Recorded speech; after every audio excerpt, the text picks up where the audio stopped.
नमस्कार दोस्तों। आशा करता हूँ कि आप सभी लोग अच्छे होंगे और स्वस्थ होंगे। तो आज हम बात करेंगे डोमेन क्वेश्चन के बारे में, जो कि आईआईटी, एनआईटीज और बहुत से ऐसे संस्थाओं से निकलने वाली वैकेंसीज में डोमेन से रिलेटेड क्वेश्चन पूछे जाते हैं, जिनके बारे में कुछ को पता है, कुछ को नहीं पता है कि डोमेन होते क्या हैं। डोमेन क्वेश्चंस में अकाउंट से रिलेटेड, लीव, एलटीसी और ऑफिशियल्स वर्क से जुड़े हुए तमाम क्वेश्चन आते हैं। तो इसी क्रम में आज एक नई शुरुआत करने जा रहे हैं, जिससे ज़्यादा से ज़्यादा लोगों को लाभ पहुंच सके। और इस वीडियो से ना सिर्फ एग्ज़ाम देने वाले छात्रों को लाभ पहुंचेगा, अपितु सरकारी कर्मचारी भी इससे लाभान्वित हो सकते हैं। तो दोस्तों, आज हम बात करेंगे सीसीएस लीव रूल की, जिसमें हम करीब 150 इम्पॉर्टेंट क्वेश्चन आपको बताएंगे, जो कि एग्ज़ाम में अक्सर पूछे जाते हैं। तो आइए शुरू करते हैं। आज का टॉपिक है CCS means central civil services leave rules, केंद्रीय अवकाश नियम, part 1।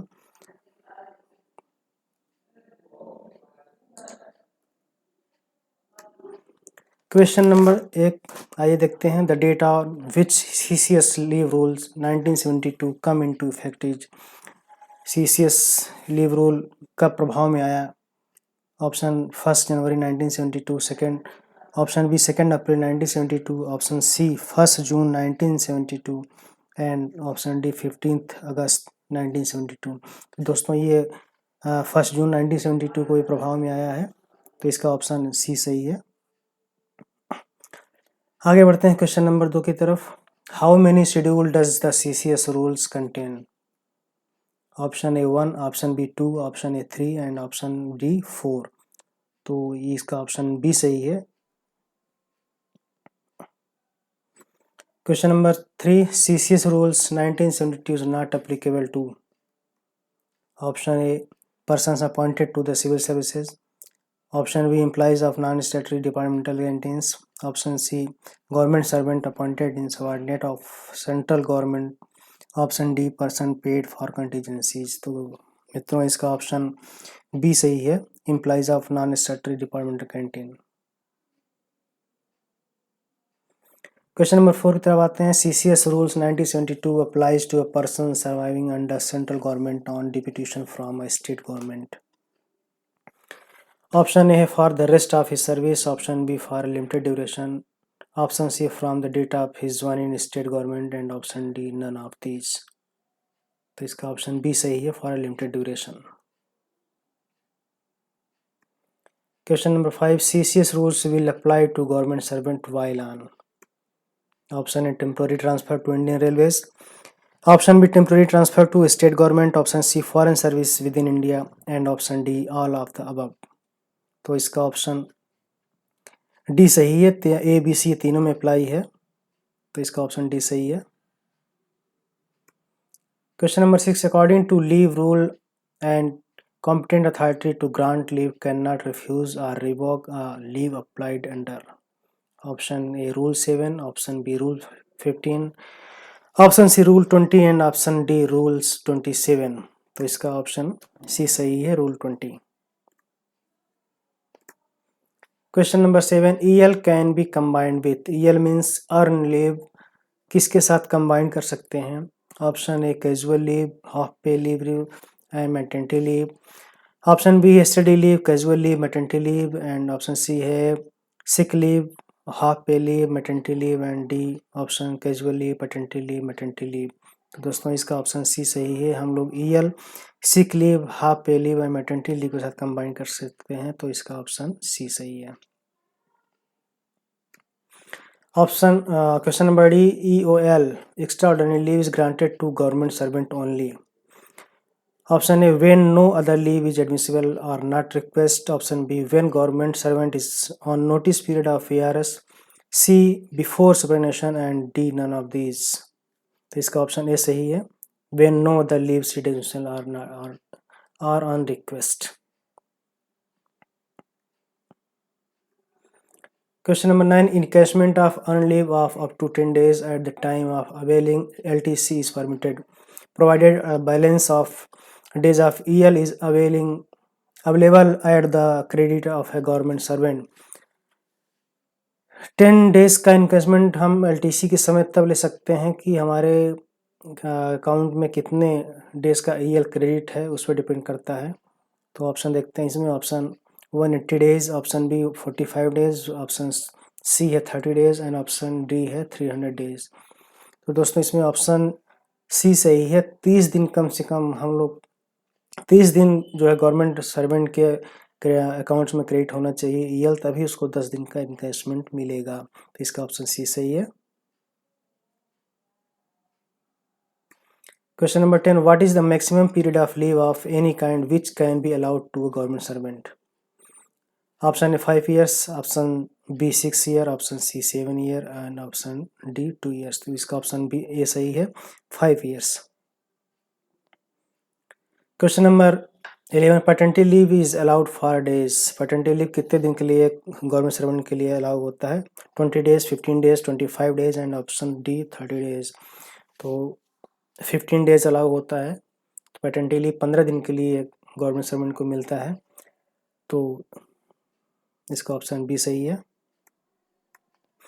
What is the maximum amount of study leave which can be availed by a government servant other than CHS officers in his entire service?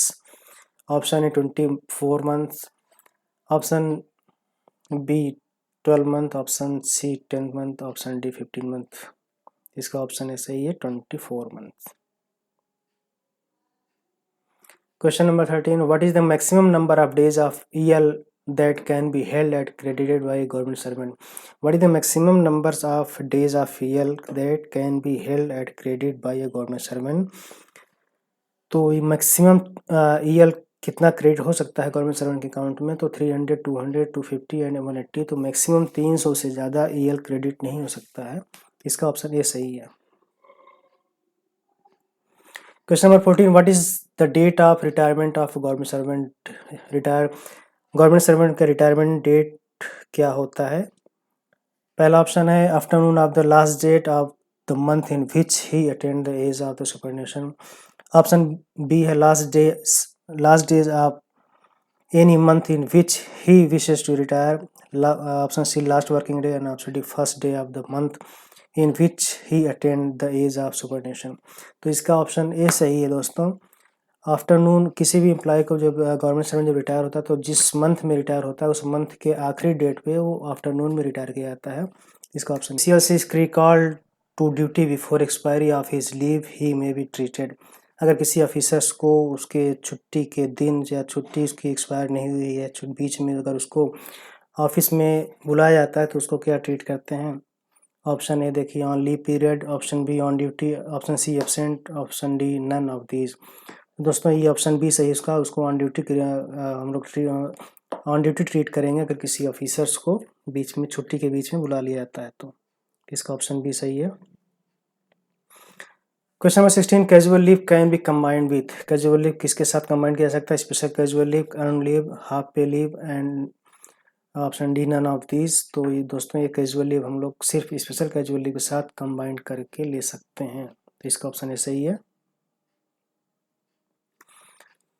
Question number 17. Combination of study leave with earned leave shall not generally involve a total absence of more than 16 months, 24 months, 28 months and 36 months.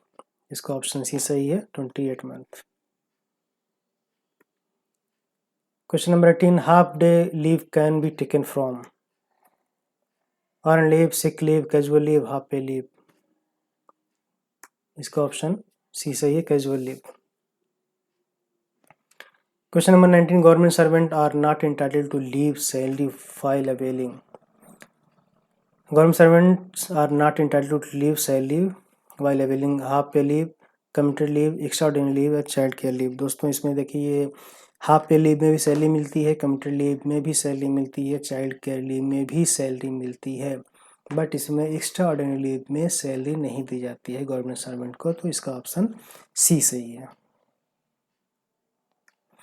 Question number 20. The maximum period of CCL child care leave that can be availed by a woman government servant during her entire service. 730 दिन, 700 दिन, 650 दिन और 365 दिन। तो दोस्तों एक महिला सरकारी कर्मचारी को चाइल्ड केयर लीव 730 दिन दिया जाता है पूरे सर्विस के दौरान। तो इसका ऑप्शन ए सही है। Question number 21, child care leave is admissible if child is below 18 years, 17 years, 21 years and 25 years. तो इसका ऑप्शन ए सही है, 18 साल। Question number 22, in a calendar year means January to December. In a calendar year, CCL cannot be granted for more than option है 2 times, 3 times, 4 times and 6 times। दोस्तों इसका answer भी सही है, 3 times। CCL shall be admissible for first child only, 2 eldest children, C any child, D none। तो दोस्तों इसमें option B सही है आपका, दो ज्येष्ठ बच्चों को CCL के लिए वो एडमिसिबल होते हैं। तो इसका आंसर बी सही है। Question number 24, CCL may not be granted for less than 20 days, 30 days, 15 days and 5 days। CCL minimum कितने दिन के लिए दे सकते हैं, कितने दिन के लिए परमिटेड होता है? तो इसका ऑप्शन डी सही है, 5 days। 5 दिन से कम नहीं दिया जाता है। Question number 25, number of days of earned leave are credited in advance to the leave account of the government servant during January and July। 20 days, 10 days, 15 days and none of these। दोस्तों ये इसका option C सही है, 15 दिन एक government servant के accounts में जनवरी और जुलाई में 15-15 दिन का ईएल क्रेडिट होता है। साल में 30 दिन का ईएल मिलता है गवर्नमेंट सर्वेंट को, 15 जनवरी में और 15 जुलाई में। तो दोस्तों ये 25 क्वेश्चन पूरे हुए। आशा करता हूँ कि यह क्वेश्चन आपको कहीं न कहीं सहायता प्रदान करेंगे। अगर ये वीडियो आपको अच्छी लगी हो तो शेयर कर दीजिए ताकि और लोग को भी इससे लाभ पहुँच सके। तो फिर दोस्तों आगे चलते हैं, फिर नेक्स्ट वीडियो में मिलते हैं। इसके अगले क्वेश्चन 25 क्वेश्चन लेके अगले वीडियो में आएंगे। तो इसी के साथ जय हिंद।